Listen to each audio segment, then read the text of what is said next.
And pensions will come to order for a hearing on an issue of enormous consequence, and I want to thank all of our panelists and guests who are here with us this morning. During the course of the morning, senators will be coming in and out, but I know that this is an issue of interest to every senator. In a moment, we will hear directly from educators from across our country about the enormous effort it takes to provide a quality public education for every child in our country. In my view, if we are serious about the need for a bright and hopeful future for our country, we understand that the children, the young people of this country, are our future. And there is, in fact, nothing more important that we can do than provide a quality education to all of our young people. And yet, for decades, public school teachers have been overworked, underpaid, understaffed, and maybe most importantly, underappreciated. Compared to many other occupations, our public school teachers are more likely to experience higher levels of anxiety, stress, and burnout, which was only exacerbated by the pandemic.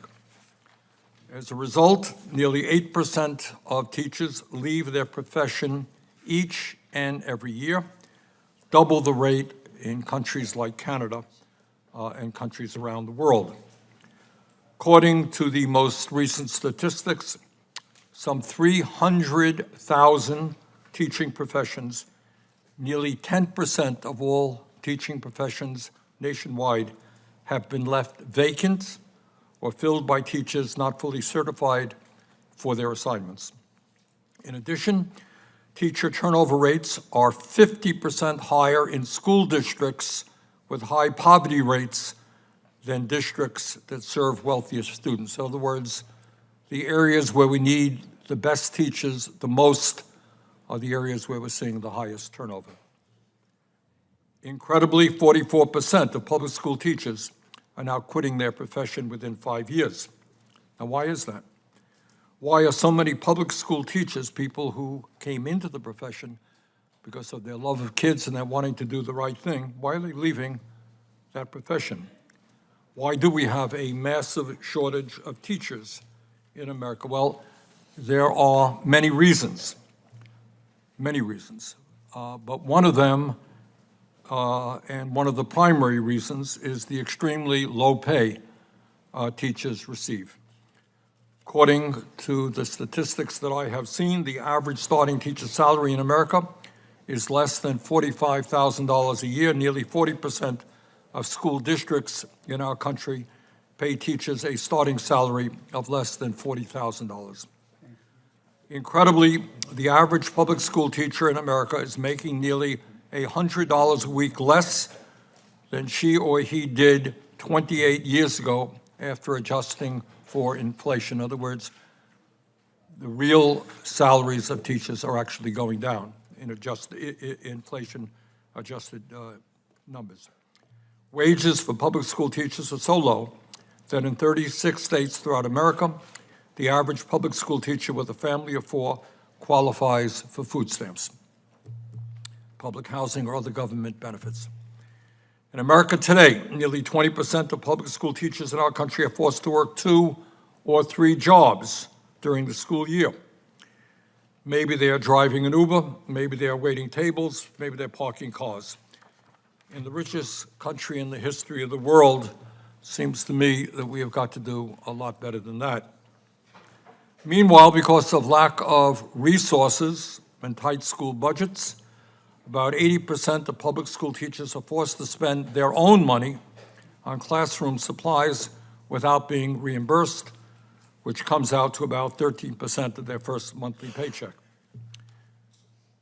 The situation has become so absurd, and this tells us not just about how we feel about education and teachers, but maybe our sense of priorities as a nation. The situation has become so absurd that 4 hedge fund managers on Wall Street made more money last year than every kindergarten teacher in America, nearly 120,000 teachers. 4 hedge fund managers, more money than 120,000 kindergarten teachers. Public school teachers should not be forced to work 2 or 3 jobs just to make ends meet. They should not be forced to be on food stamps. Further, as bad as everybody in this room knows, it's not the teacher that keeps the classroom going. They need support service. And as bad as public school teachers are paid, our nation's school custodians, food service workers, and other school staff earn even less. In America today, nearly 40% of support staff in our public schools earn less than $25,000 a year. Now, it would seem to me that we would want as a nation to attract the best and the brightest people into the enormously important profession of education. And if we're going to do that, if we're going to encourage teachers to teach in underserved communities, if we're going to improve teacher retention and morale, and if we're going to improve student academic outcomes, then in my view, we need to pay teachers in America decent wages and decent benefits. Not a very, I think, radical or controversial concept.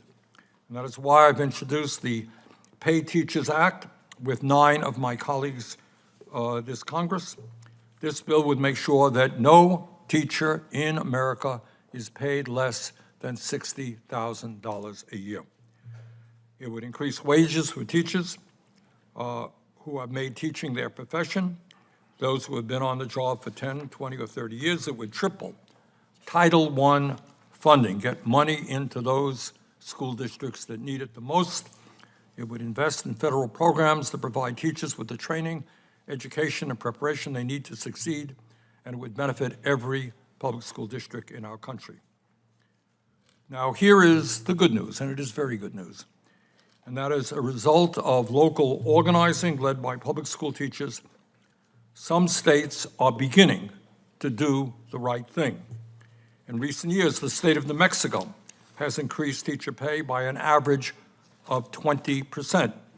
State of Maryland recently became the first state in the country to require all teachers to be paid a competitive salary that is at least $60,000 a year by July of 2026. The state of Arkansas recently increased minimum teacher salaries from $36,000 a year to $50,000 and provided a minimum $2,000 raise for all teachers during the 23-24 academic year.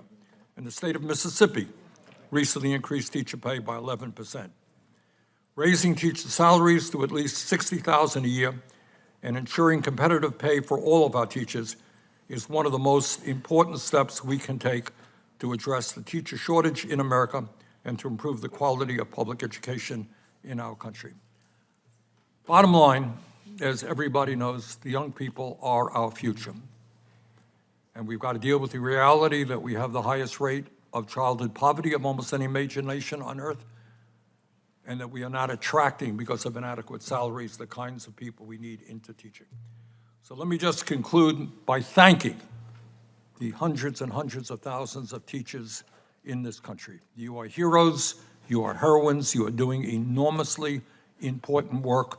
You are saving children's lives every single day, and I thank you very much for what you do. Senator Cassidy.